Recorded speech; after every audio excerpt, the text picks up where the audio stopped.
All right, another night, another episode. We are going on our fourth show this week, I believe.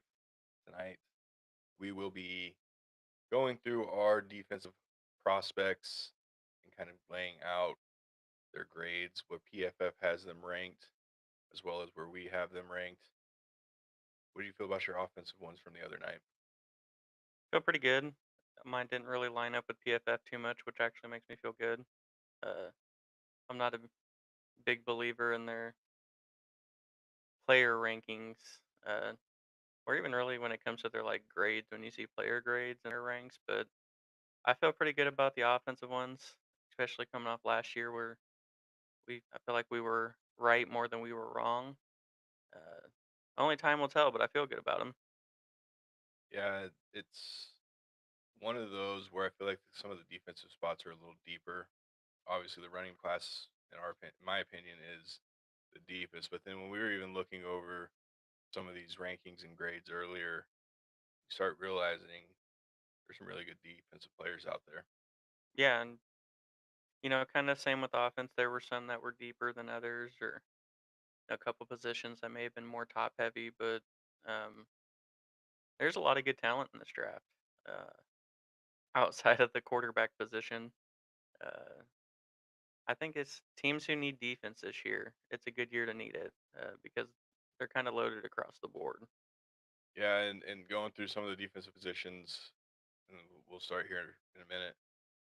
There's some guys that I wouldn't mind Denver taking a peep at in the first round of 20, especially when you hit the D line there. And I don't know, I'm not going to say an edge because that's not really what we're after, but linebacker and D line, two positions I feel Denver needs.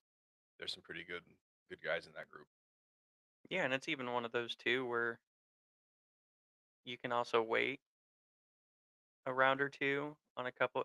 I think D line, that's one you could probably wait till round two or three and still get really quality people at, just given the depth. Now, obviously, if you're sitting in a position to get one of those top two or three, where they're top 15 overall talent, but once you get past that, you can kind of move D line kind of down your list as far as how urgently do we need to jump into this position.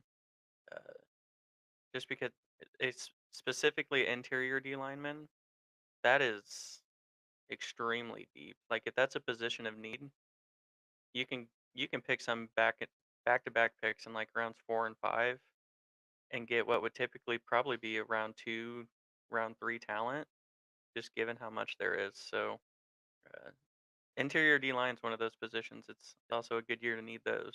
Yeah, and again, I know the running backs get all the love right now, but I promise you, we're going to show you guys these lists, and there's other positions out there that I don't think they overtake the running back spot. I don't think any of these positions overrule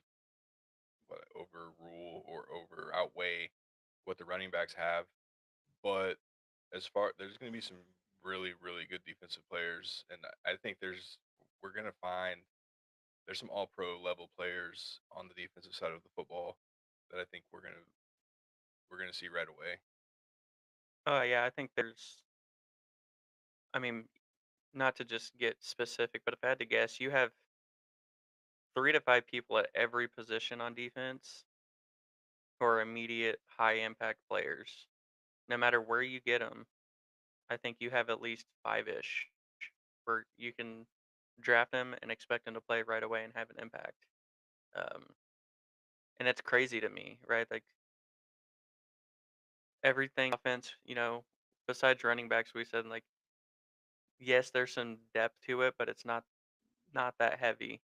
Well, defense almost across the board, it's like most of these are pretty top heavy and have depth. So I'm curious to see if we see strategy play into that. You can see a few more trade backs from some teams to get a few more of those mid round picks and really make sure you capitalize on the talent that's in this draft.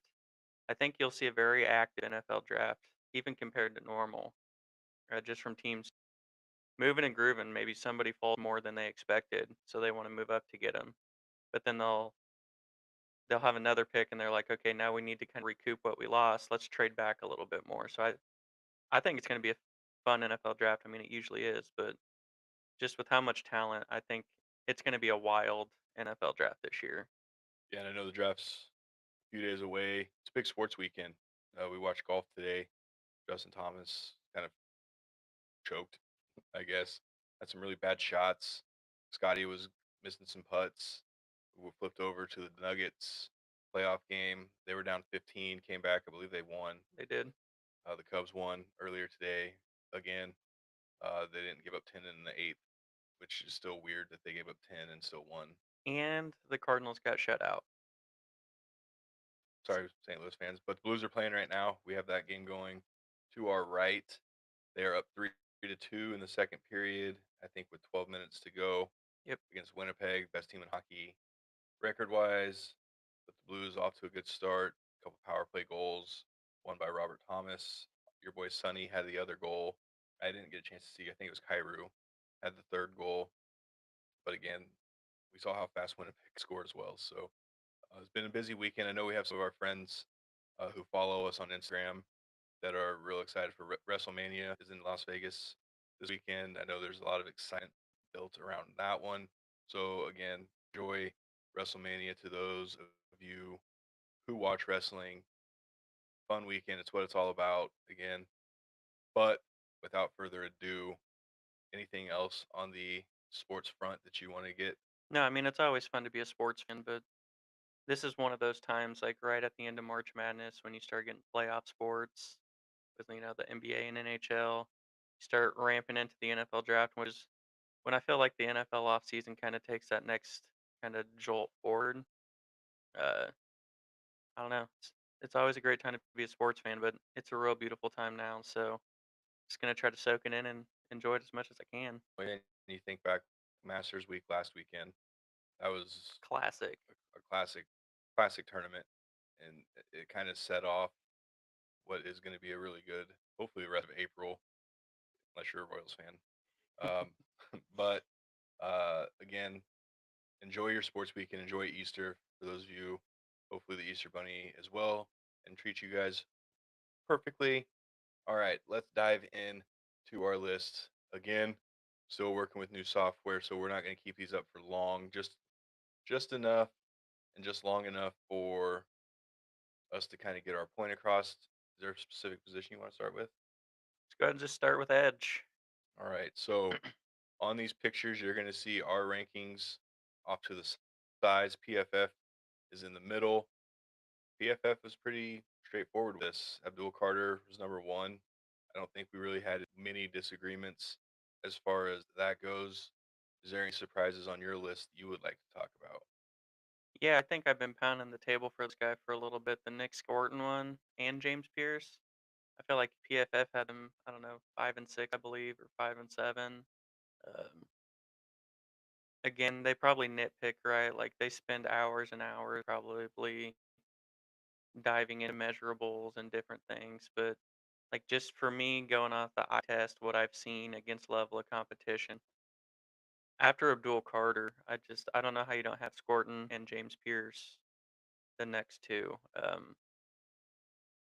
Which my rankings, I can do what I want. I did have them 2-3, so um, yeah. This is another one that I think PFF had their 10, which you have no arguments with. But I think you and I both added an extra one or two that PFF had not even in the top 10. So even the first position we're looking at, depth, we're already looking at 12, 13 different edge rushers that we just find extremely talented. Yeah, and I think edge rushers are a really important position, right? Especially in today's NFL. I think we discussed last night with the guys, J and L. Thank you guys for coming on. Um, you know, 1 second makes a huge difference for a quarterback. A half second makes a huge difference for a quarterback. You guys watch Monday Night Football? They always put the little ticker on the, you know, from snap to throw, right? And Chris Collinsworth always breaking it down, saying, "Hey, if you're holding it within X amount, then you're not gonna. I mean, outside of like the Mahomes, Lamar, Josh Allen, those guys who can extend plays, but then you look back to like Russell Wilson, holding on to the ball for 4, 5, 6, even sometimes 7 seconds, and just holding on to it. then you start thinking about, well, some of these quarterbacks that are coming into the NFL, they hold on to the ball a little too far long. Caleb Williams, example for last year, took too many sacks holding on. So again, edge rushers are important because then now you got to find ways to combat Lamar Jackson, Josh Allen, Patrick Mahomes, not letting them hold on because once they get into that double digit mark, I mean that they're going to make something out of it. So Yeah, those are the ones you want them to actually throw it quick. yes, The longer they hold on to it, the higher success rate goes up for them. Um, yeah, I think what goes into the grades for edge rushers is their ability to like set the edge on running as well.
all right. Looks like we're back on. We apologize for that. We're going to go ahead and take OBS off and kind of roll with just Riverside for now. So now we're going to get this fun part of we're going to pull back up our rankings and just read them off to you guys as far as that goes. Yeah, I think before we got booted, I was talking about, I think part of what people put into their grades and rankings for edge rusher is the ability to stop the run. Is it important? Yes, I just don't think it's that important anymore. Uh, I think you're just looking for true pass rush, either already talent or like is there a foundation there to grow into your pass rush? And then you got to look at athleticism for the reason you just said, right? The Mahomes, the Daniels, the Lamars, the Josh Allens. I want you to be able to run them down. You can win your pass rush. You can get through. If they just if you can't catch them, then all that doesn't matter. So I think that goes into the PFF grade a little bit on some of these, which is why I think Scorton and Pierce would be down a little bit more. They're just true athletic pass rushers. Uh, Again, is it important? Absolutely. But really, only a few teams actually run the rock consistently or even try to do anything successful with it. So um, I don't know. I do want you, I'll let you go over your list and if there's any like ones you wanted to point out. But uh, this is the first position we go 15 deep that I would feel comfortable with my favorite team drafting. Yeah, honestly, Abdul Carter is obviously the best one. But outside of him, I'm going to talk about um, Timalu, Timalu, Timalu, the dude from Ohio State. Yep. I think of this 10, he has a good chance of being a sleeper. Just being able to watch him, and I guess, I mean, you think back to the college football playoff, that Ohio State team was just ridiculous to begin with. From, you know, all the offensive weapons that they have to now you look at their defensive players that they had. And I think this guy, obviously, a huge part of their success. I do, he maybe a little bit of Latu from UCLA last year, who did get a little run with the Colts. So I think I like him, and I probably maybe would have him up higher, but again, it's so deep that honestly, they didn't even have him as their Mm-mm. top 10, but I liked him enough where I think he could be a difference maker. And even if you think back to it or look on maybe a little deeper level of it, he could be like the 11th, 12th, 13th. But either way, I think if you're in that top 10 to 12 ish, I don't know if I'm willing to go out there and say top 15, but I think if you're in that top 10 to 12 range, you have a chance to be a difference maker. Yeah, no, and I think the only knock on that JT Tuamaloa guy, uh, he lacks a little bit of the athleticism. I think his strengths are absolutely effort. He is a technique person as well. Um, I do think him lacking the athleticism is why he's down a little bit. But if your strengths coming in is just effort and energy, high motor, uh, you're not going to hear me complain.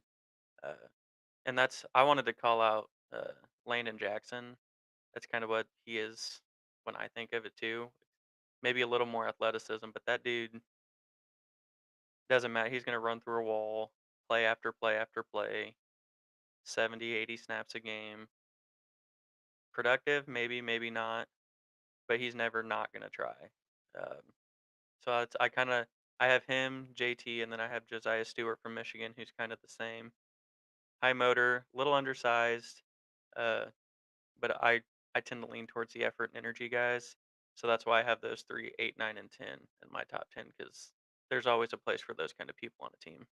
Yeah, and just kind of peeking back over, honestly, this is one that I for the most part agreed with PFF and their rankings. I mean, outside of I think maybe two or three that I switched around and then obviously moved out of my top 10. But again, even though PFF has them in their top 10, I would still, they may not be in mine, but I still would have them in that top tier or top 12 kind of position ranking myself. So, um, yeah, outside of Abdul Carter, though, I mean, maybe James Pierce or Scorton, if they're in the right situations, have that superstar ability.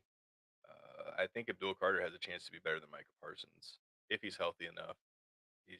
But again, Yeah, I think from a true pass rush standpoint, he could. I think what makes Micah Parsons special is he can do everything: pass rush on the edge, pass rush up the middle, cover pretty well.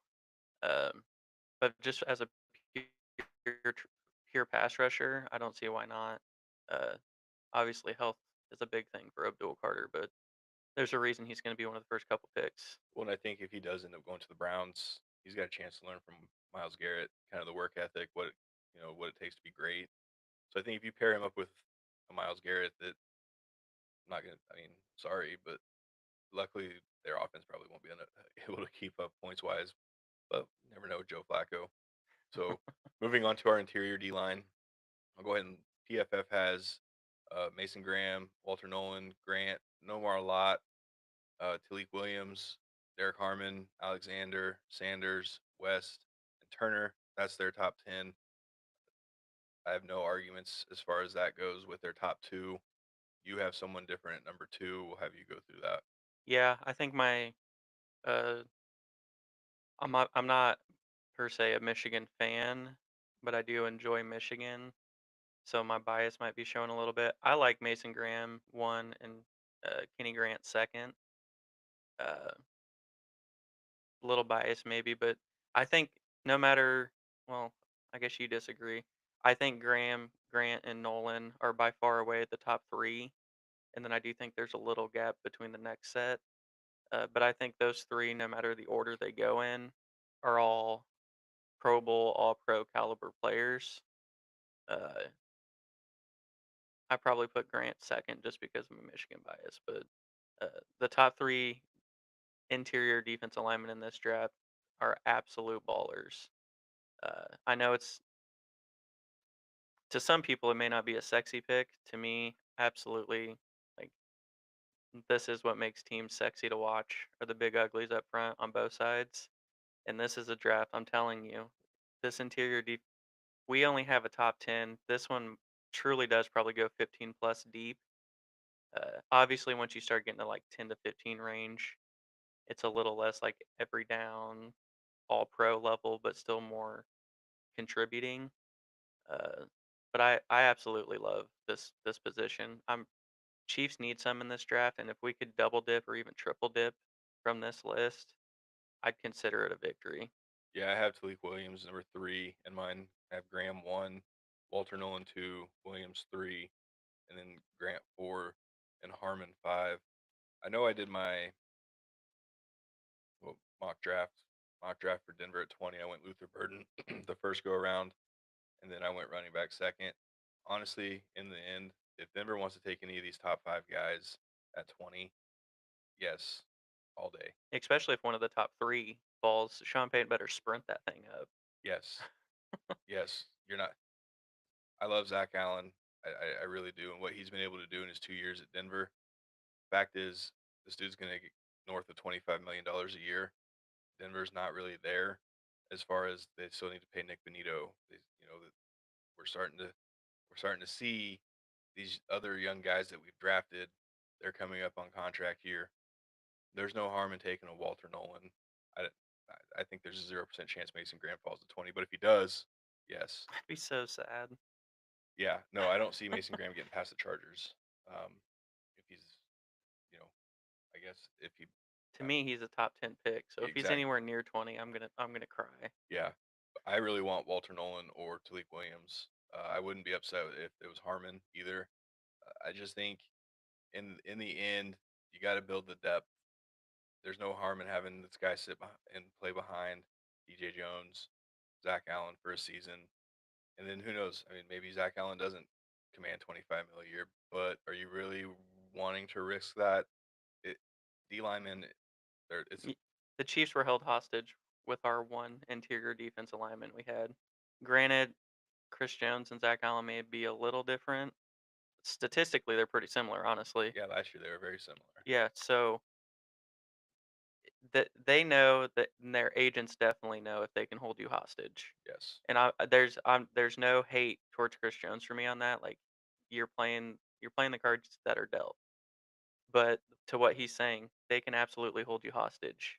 So plan now before you get in that position. and that think to Denver right now. I don't think. Yes, could they use a receiver? Maybe, but at 20, no. Do we need a running back? Absolutely, that is absolutely a need. But again, if you've listened to any of the last few episodes, this is so deep where you can go D lineman first round. You can still get your running back second, third round if you need to, if you're planning on double dipping. I don't think Denver is looking to do that. I could be wrong, but D lineman is absolutely a priority. Got to do this. Um, so that's why I'm from here on out saying Denver's got to go D line in the first round at 20. Doesn't matter which one of those top five. Give me one of those top five guys, and I'll be happy with the first round. And then we'll see if I have that same energy next week after Denver does make that first round selection. Let's talk about your number 10. Yeah, I wanted to make sure. I keep on. Is his name actually Deshaun? I don't remember. It's something Watson from Florida. I put him at 10. Uh, PFF had him down a ways, and I mean you can understand why. Everything on the D line and edge rushers, it starts and ends with pass rushing. Not exactly a pass rusher, but he is a 440-pound just monster up the middle. In a perfect world, if he doesn't go to Kansas City, I would love to see him end up in Tampa Bay, just so I can see him and Vita Vea line up beside each other. Oh dear God. That like you're not running up the middle. Uh, he's gonna be probably a fifth round pick at best, but it's one of those. He's gonna make a team just for goal line packages, honestly. And then whatever he can turn into from that, it's gonna be up to him. But the dude wrecks havoc for his size. I absolutely love him. Our boy Tim says he's trying to lose weight. I Not the mean, worst. I mean, he has a few pounds he can benefit from losing for sure. But I absolutely love his film. yeah, and maybe do lose some weight, but at the same time, you don't want to lose too much of it, right? Like you still gotta, you know, He'd no, probably still get down to 400 and still that's still a big man. that is still a very large man. And then I guess I never really thought about him next to Vita Vea. Vita Vea by himself. I mean, my God, I mean that dude's a one man wrecking crew, or like Pierce. You have some like 1980s defensive coordinators being able to see that and like just drooling because I would have been. I mean, when they ran the football 90% of the times, good luck doing it against 900 pounds of man up the middle. That could be like when the Chiefs used Ontari Poe as the running back, Oh, the goal line. yeah. Dude, could you imagine just having Baker Mayfield? ha- Well, they do Again, put if they could tush push. and they do put Vita Vea in the backfield Well, I as just a meant tush blocker. push with Watson and Oh Vea. yeah, dude. Dude, I could imagine it now. Bucks, if you're listening, I think we just found your goal line play. Let's move, let's move on to linebacker. This is another deep position. You might as well just shoot for 500. That's what I'm saying. Yeah, Like embrace it. embrace it. Like shit, man, who knows?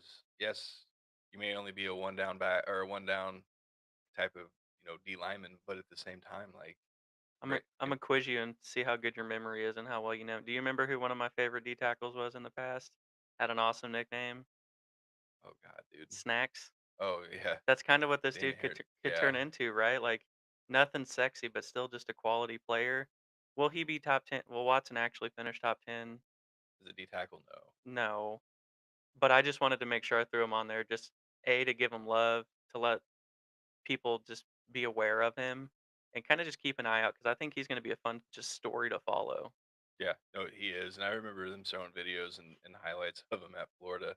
Uh, yeah, he's something. So let's move on to linebackers. This is another position where My favorite. if Denver were to get one of these top three guys at 20, actually, no, maybe the top two guys Yeah.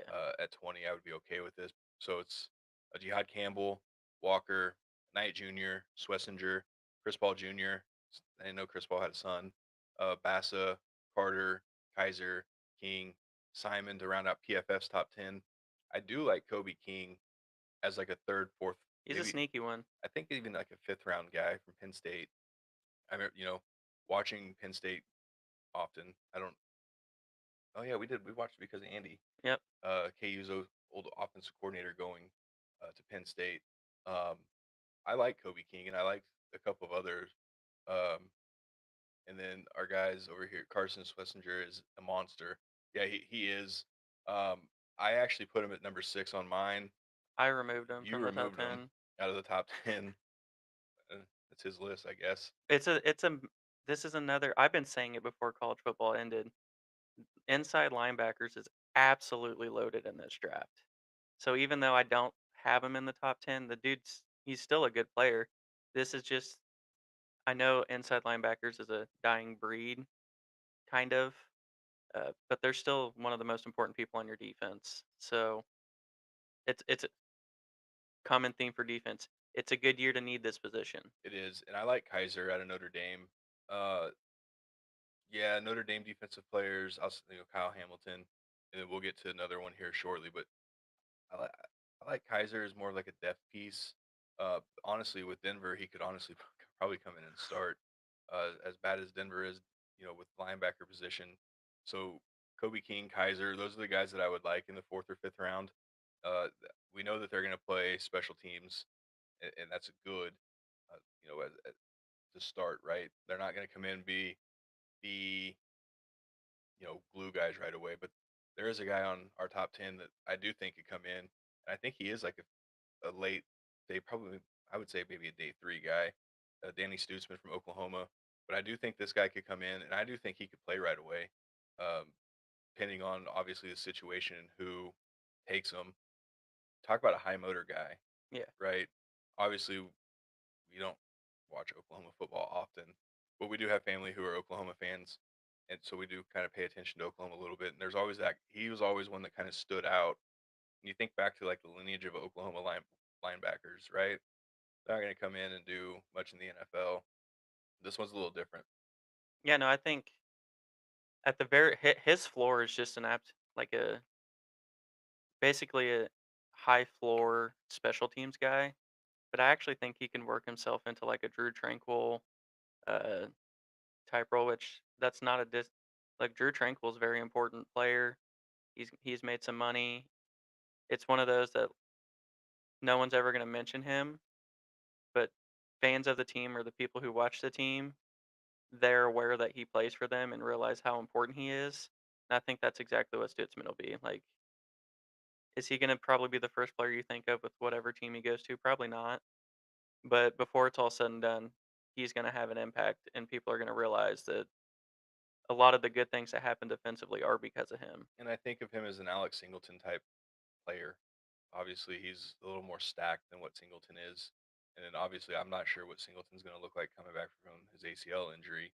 But what I do know about Singleton when he is healthy, he's a tackling machine. Is he going to take the greatest angles? No, not really. Does he basically pad his tackling stats after like 6 or 7 yards? Yes. I think Stutzman may be a little bit better as far as like his angles. He's not going to be the burner to the sidelines that some are. which is why I put him at 10 and not higher, right? But then you look Campbell, Walker, those guys, those are the linebackers that can get sideline to sideline, and which is why I wouldn't mind Denver going that route in the first or second round. Again, running back, D line, linebacker, I need those addressed in the draft for Denver. I see plenty of names on this that can be plug and play guys. Yeah, I think a perfect situation for Denver. I don't think Chiefs they might prioritize it because we usually draft one to play our musical linebackers. Now that we've paid Bolton, that those musical chairs might be stopped. But I think a perfect one for Denver is Jay Higgins from Iowa. PFF didn't have him in the top 10. I have him 9. Uh, my player comp for him, and the only reason I even somewhat think it'd be good for Denver, my player comp for him is Demario Davis. Sean Payton got him to New Orleans. Cerebral, athletic, makes the plays that are there. Uh, which you and the linebackers you've had to watch recently, sometimes your dudes are always in the right spot, but they just Can't tackle. 50-50 might make the play. I like Higgins. He's fast, athletic, cerebral. He's going to make the plays he's supposed to make. I think he would be an ideal late round 3, early round 4 for Denver, and he would come in and play right away. Uh, Even if it wasn't the plan, I just think the more that they're around him and the more he does and the training camps and practices, they're going to see that it's a dude who just belongs on the field. Uh, but that's another one PFF didn't have top 10 that we moved or I moved up there. Um, but again, it is an absolutely deep draft for linebackers. Whether your team needs starters or depth pieces here, there's going to be just an absolute barrel bin to pick from.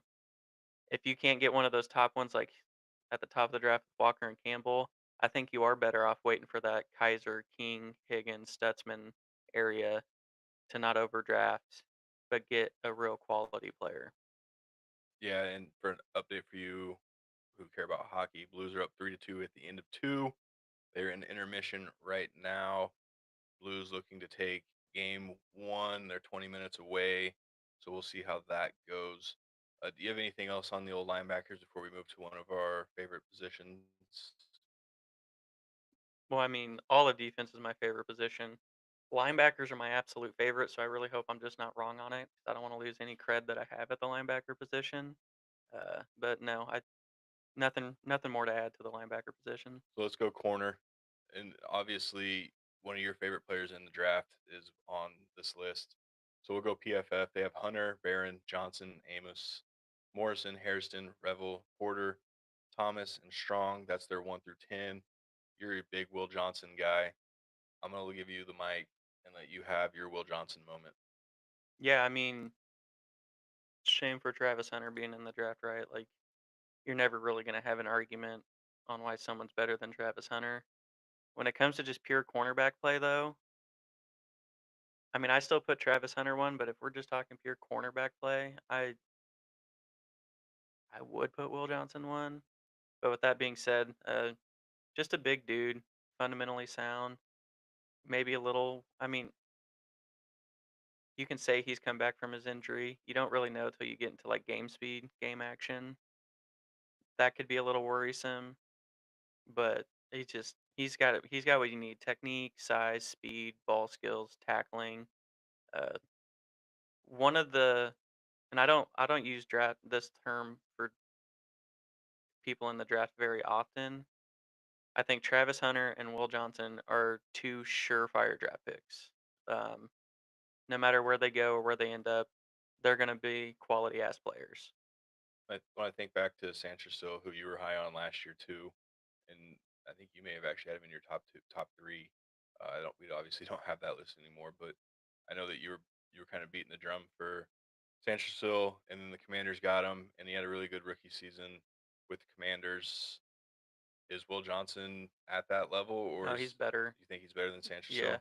I think what maybe separates Sanchez still a little bit is he has a little bit more of that dog in him. Uh, just like a little. I say that word a lot. I guess to verify, he has a little more just like street toughness, right? You can have all the technique, size, and stuff, but to kind of separate yourself, especially at the cornerback position. Look, even Travis Hunter, these dudes are going to get roasted plenty of times still, no matter how good they are. But you kind of got to have that toughness to you to be able to just not let that spiral into plays. That's you see, you can basically watch any Chiefs corner this last season who wasn't McDuffie.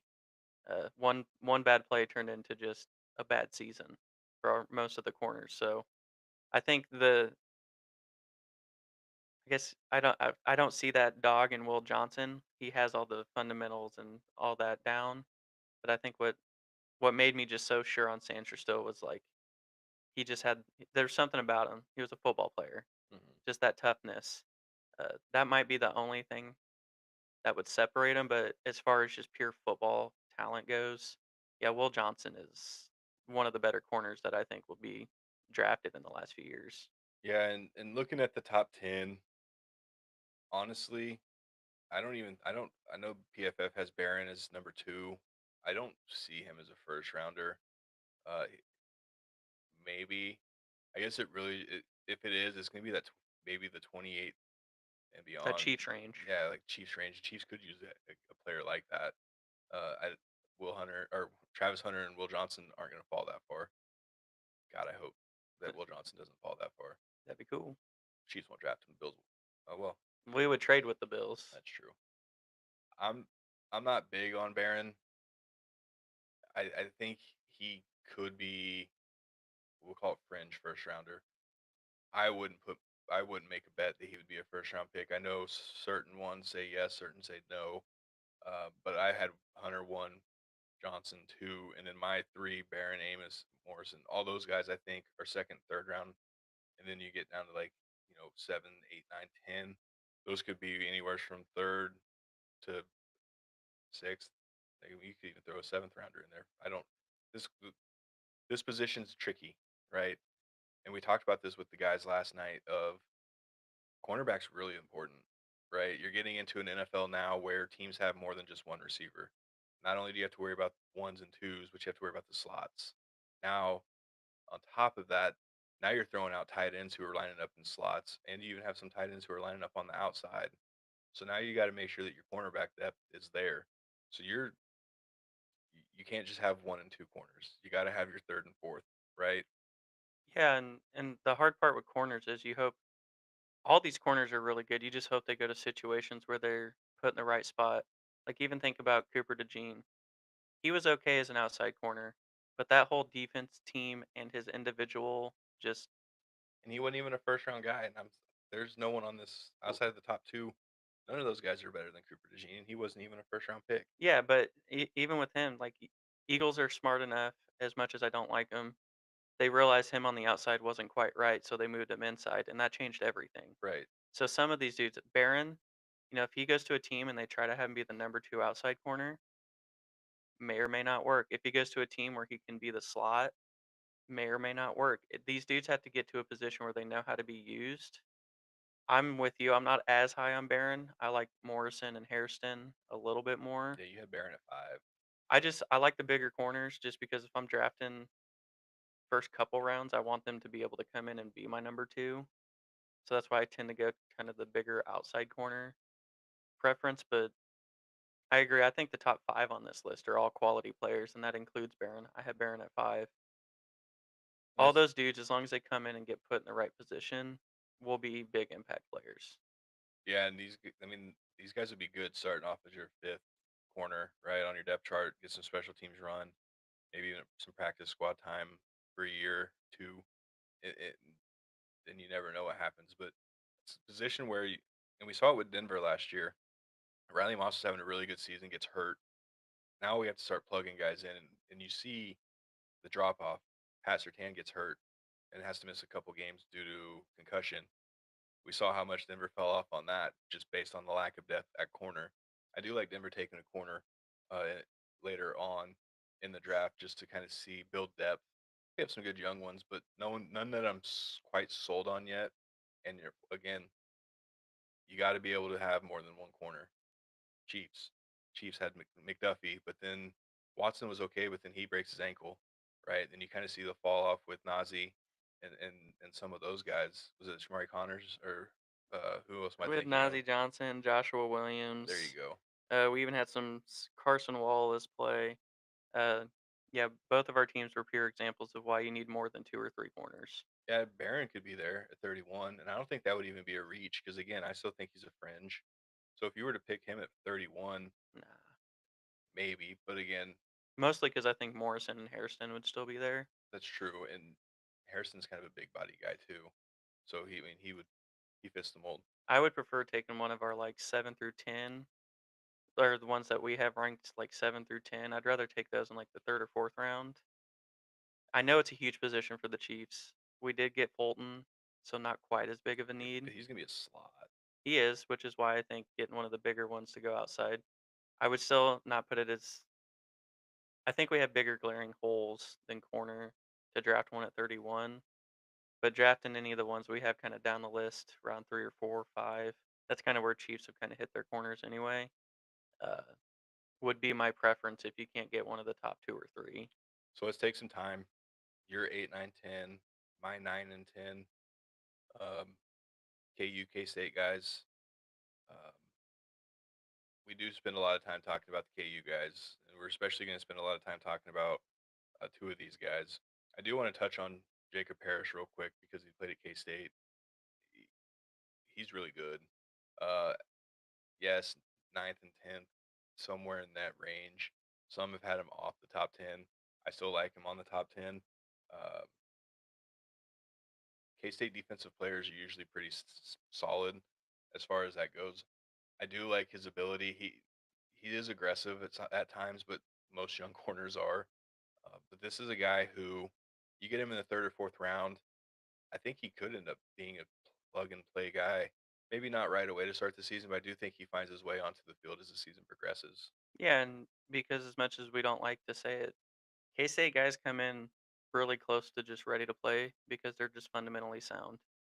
Uh, a little less now post Bill Snyder era, but still, K State players are just fundamentally sound. Uh, they're coached well with technique and all that. So I agree. I think all 10 for all three of our lists could come in and play. Maybe not be one of the top three, but definitely be your fourth or fifth corner and working their way up. Uh, but I like Parrish. He's fundamentally sound, pretty good speed. He is aggressive, not the worst thing. I mean, we could say the same thing about Kobe Bryant. Double moves almost all the time. All the time. You live and die with. I mean, if you're really happy with the rest of the corner, like the rest of his game, and your third or fourth or fifth corner will occasionally be a little too aggressive, you'll live with it. Uh, it's not the worst thing to happen. So corner is another deep position. I think it's a little only the top two, maybe three, are come in and be legitimate, like all pro worthy. But again, I think you're 10 to 12 deep at this position as well as people who can come in right away. Yeah, so let's spend a couple minutes on Mello and Kobe. Two guys we've had a pretty good run with us the last few couple years. It was about as close to a keep to leaving Chris Harris as we're going to get as far as from a statistical standpoint and what they meant to the program, essentially. When we talked last week or earlier this week about KU players and seeing guys in the NFL, Mello Dotson is probably the better technique guy as far as being more pro ready. But there's nobody that you're going to find in this draft that's tougher than Kobe Bryant. So they each bring their own kind of unique skill set to the NFL. I watched Kobe just dominate, right? They both lead the program in pick sixes and interceptions. So again, we've had Chris Harris and Aqib Talib, who had obviously we know how those guys' career went at KU. That was back the last time KU was actually nationally prominent, essentially. These guys helped remold the defense and what KU was able to do over the last few years. I know you're a huge Kobe Bryant guy, but I think you also have Melo at number 8 on your list. So let's give you some time to talk about Melo and Kobe. Yeah, I mean, these two and Devin Neal are the three cornerstones of what's turned the corner for KU football. Um, I like. Dotson and Bryant, just given their size, and in today's NFL, you have to tackle. Uh, you know, we can say all we want about their ball skills and coverage skills, but these dudes are two willing tacklers, even for being on the smaller side as far as like weight goes. Uh, you were spot on with Kobe. There's no one tougher. The dude flies around like he's 240-pound linebacker, and he's like a 120-pound corner. Um, I am curious though. I think they're both very scheme specific. They're gonna have to go to a predominantly zone scheme defensively, which I think is why they're ranked as low as they are. Uh, a lot of teams are pretty man schematically, but uh, again, I don't know if either one's going to come in and be one of your top two or three corners right away, but they'll make your team. They'll probably be better than your current replacements, but these are the dudes who I think have really good foundations that can be coached up. Yes. Uh, and I think the same Melo Dotson, Parrish from K State, and then Kobe Bryant, all three of those have really great foundations. So I think they have really high floors, and their ceiling can go as high, honestly, as they wanted to in the organization. So I think when you start to get to that range of these lists, that 8, 9, 10, and down, you're really just looking at how good of a pick is it now, but how good of a pick can this be? And I think those dudes are just all three of them. Their ceilings are just they can go as high as all pro, just given their foundations. Yeah, we were able to see what Chris Harris was able to do as an undrafted guy, right? All pro, Super Bowl champion, really good career. Went from basically being an undrafted guy to playing right away and making a huge impact. And then obviously Akeem Talib was a first round guy, but none of these guys are built like Akeem Talib was. Uh, Again, I think if put a couple more inches and about 30 more pounds on these guys, then yeah, they probably are being talked about as maybe late first, early second round position picks, but they're just not. And that size does matter when it comes to corner, right? So moving on to our last position, the safety. There's some good names on this one. I want you to talk about number 9. He was not on PFF, so I guess I can read PFFs real quick. From 1 to 10, Starks, Winston, Watts, Makuba, uh, Emma Worry, sorry, Ransom, Mickens, Sanker, Bowman, Castro. You have one, yeah, you have one that you moved up to 7, and then you have one that you added on. I'll let you start there. Yeah, I like Castro from Iowa. The more I talk, the more I think I might just have some Big Ten favoritism going on. I don't know. Uh, so I have him 7, where PFF has him 10. Uh, but at number 9, I moved into my top 10 Malachi Moore from Bama. It's one of those where I think Bama sometimes has so much talent that occasionally some dudes get overlooked, and I think that's a case here. Uh, I don't really know much more to say other than like, is he your typical Bama safety? Maybe not quite that good, but I do think this will end up being quote unquote just another Bama defensive player in the league, right? Like he's gonna come in, he's just gonna do his job, he's gonna be good. Uh, I think this again goes to show how much depth is at this position as well. Uh, if he goes where PFF is saying he's supposed to go, 140, 160 range. So I mean, we're talking pretty late in the draft here, kind of the midway mark. But uh, yeah, I just like what Malachi Moore brings. He's not as sexy of a pick as Malachi Starks, but or not Malachi. What is his name? Starks. Oh God, I don't remember. I don't either. I haven't paid too much The attention. Georgia Just guy. yeah, I We haven't. just list the first initial. So M Starks. He's not as sexy of a pick as that, but again, he can come in and be like a Jaden Hicks type pick in that middle range, and then when you watch during the draft or after the draft, and they're going to talk about what was the biggest steal of the draft, and somebody's going to say Malachi Moore going in the 6th round was an absolute ball out of a pick. So I like him, but this is another list where I like 10 to 12 players. Yeah, and I moved Xavier Watts and Makuba up 2 and 3. I moved Winston down to 4. I mean, that's not to say Winston's not the second best here. I like Xavier Watts. I think, and you made the point last night of everyone was saying kind of the same thing about Kyle Hamilton, and he fell to 17. I still don't think Watts is a first round guy, but I do think he could end up being a steal and someone who does make an immediate impact. I get the whole size, slow, just certain things, and I know you had a pretty good take on it last night. Yeah, I mean, sometimes we fall in love with combine numbers and pro day numbers, which, yeah, analytic purposes, I guess. But at the end of the day, I think what matters the most is putting on game tape. Uh, Watts is another one. I I do think he is first round talent, but unfortunately, I think this draft is so talented across the board that he does slip.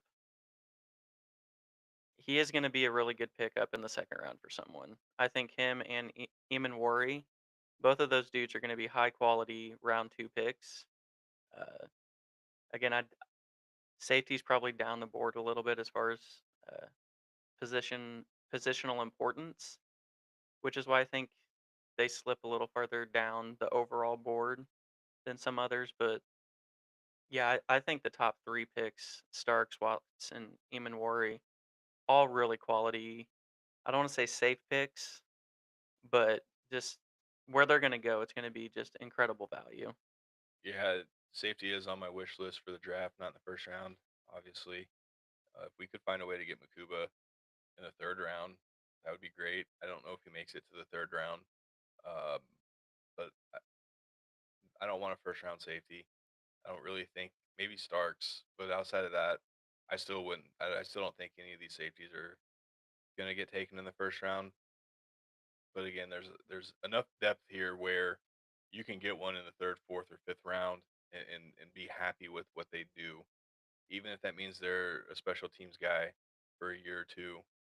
Again, a lot of these guys, and I bring up special teams a lot, just based on that's how a lot of these guys are going to get their start, right? A lot of these guys aren't going to come in and make immediate impacts. A lot of these guys aren't going to come in and make, you know, the top three on the depth chart. How are they going to make the team? Special teams, being the gunners, being on kickoff coverage, punt return, stuff like that. So this is a position that you do look at stuff like that as far as like being special teamer. So it's nothing on what they are as a player.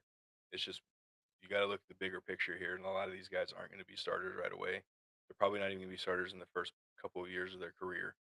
Some of these guys will. I think the top 3 or 4 maybe. But again, you got to look and you got to take special teams into consideration when you start getting into that fourth, fifth, sixth, seventh, even the undrafted rank. Because there's probably guys on this top 10 that could go undrafted. That's just the nature of the draft and how it pans out. So, any other remarks on safeties? No, it's again, it's another really deep class of safeties. I do think because just positional importance, I think you're right. Some of these dudes may actually go undrafted or sixth, seventh round. Nothing wrong with that. Um, Just watch the dude get cross checked in the back. no, yeah, Blues doing Blues things when it matters most. But yeah, no, I again, these defensive positions, like they're pretty loaded. Um, it's a good year to not need a quarterback because the rest of your draft is kind of just there's a wealth of talent. Um, Safeties, I agree. Top two or three are pretty should come in right away, but the rest, like you said, they're gonna have to come in. Special teams, one or two might get the chance due to injury or just lack of quality play ahead of them on the depth chart, and just giving them a shot. Um, but yeah, there's a lot of talent here, and honestly, I'm ready for the draft to get here. Yeah, so am I, and we had a busy week coming up too. So Tuesday we're gonna hop on with Couch Coach Live, do his draft episode. He was on our show about a week. I mean, it's all kind of running together. In the past, We've recorded so much over the course of the last week, and we do appreciate everyone who's tuned in and everyone who's kind of commented and taken part of the discussion. So we'll do that And then we do have the Three Guys, Six Balls NFL podcast coming on Wednesday, our normal recording night. That time's gonna be pushed back an hour to accommodate those guys, and we're super excited to have them on. Can't wait. And then from there, I mean, we'll have an Emporia State alum who I went to Emporia State with, I believe, around the same time that he did. Levi Ashmore will be on. He has his own baseball podcast, so it'll be exciting to talk to him. I know he's a baseball coach in Iola right now, and I think I saw they were on a 10-game win streak to start their season. I think they had a huge game against Paola, and I remember coaching against Paola in my coaching days. I know that that was probably a tough game, so excited to talk some baseball with him and just another guy who does a sports podcast that we're excited to be able to talk about how they got going on theirs. And then we'll have Micah joining us at the end of April, so that'll be like a post draft type episode. So again, thank you to everyone who's reached out to us and either coming on our show or have asked us to come onto your show. Uh, this is kind of how we envisioned this going. So yes, while we are recording a lot, that's kind of how we envisioned everything going. From yeah, it's cool to record once a week, but then now we're starting to pick up. We're starting to pick up and do more shows. It's been fun. Thanks to the guys J&L, the breakdown with J&L came on with us last night. Uh, Go follow those guys. They were great. So that's kind of where we're at right now. Yeah, no, I think you said it all. I appreciate everyone who follows, supports, gives feedback, tips, comments, interacts. It's mostly the reason we started to do this. So the more interaction, feedback, and just collaboration we can get, the better. It's much appreciated, and just looking forward to continuing it. All right. So I know we don't have our scrolly ticker right now since we kind of did away with OBS tonight. But find us on Instagram, find us on X, find us now on TikTok. And think I try to post to TikTok. I'm still remembering that we have TikTok, so the posts are still working on gig making their way there. But our X, we're our followers and our numbers are going up there. And then again, get us to 1,000 on Instagram, and we're still planning on doing another giveaway once we hit to the 1,000 followers. Come subscribe to YouTube. I think we're at 30 some subscribers there, but we're getting a handful bits and pieces here and there. So until next week, we'll talk to you guys then.